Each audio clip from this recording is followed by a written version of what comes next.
اللي بنشوفه حوالينا ده كله مسرحية، بس احنا بنعرفش ولا 1% من الكواليس. كل واحد بيختار انه يورينا افضل حاجة في يومه، افضل اضاءة وافضل زاوية واحلى خبر، واحنا بنيجي عندنا ونقارن كواليس حياتنا احنا بالحلو اللي هو بيوريهولنا. بنشوف تعبنا وقلقنا وشكوكنا ومشاكلنا اليومية اللي ما بتخلص. المقارنة دي مش بس ظالمة، دي كمان سارقة، بتسرق منك الرضا واللحظة الحلوة اللي بتعيشها دلوقتي. فبدل ما تقارن نفسك بغيرك، قارن نفسك بنفسك بتاعت امبارح. ايه الخطوة الصغيرة اللي عملتها النهاردة وخلتك احسن؟ من فترة جات لي حالة في غاية الجمال، أنا شايفاها دايما جميلة، بس طبعا هي شايفة عكس كده. فلما جينا بدأنا إن احنا ندور وندعبس كده على الأسباب، بدأت أشوف إن هو وهم السوشيال ميديا. بدأت إن هي تربط حياتها دايما بالسوشيال ميديا، فلانة أحسن مني، فلانة أرفع مني، فلانة أغنى مني، لحد ما حصلت صدفة وجمعتها بحد من مشاهير السوشيال ميديا على أرض الواقع.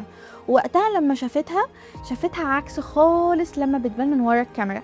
حد عادي قوي، البشرة زي ما ربنا خلقنا كلنا، فيها عيوب فيها حبوب. وبدأت تقتنع ان مش كل اللي بتشوفه حقيقي وبيور زي ما بيظهر. الناس بتبدأ هي اللي تختار تورينا ايه وما توريناش ايه. وده كان القدر هنا لعب معانا صدفة حلوة، خلاها ان هي تقدر تكتشف ده بدري. لكن في ناس تانية بتقعد كتير قوي عبال ما تصدق ده وتقتنع بيه. اكتبوا لي في الكومنتس ايه الحاجات اللي شفتوها في حياتكم قريبة من نفس الموقف ده، وايه اللي ساعدكم تتخطوا. ولو واعيين في فخ السوشيال ميديا ومش قادرين تتخطوا ده لوحدكم، فاحنا موجودين عشان نساعدكم.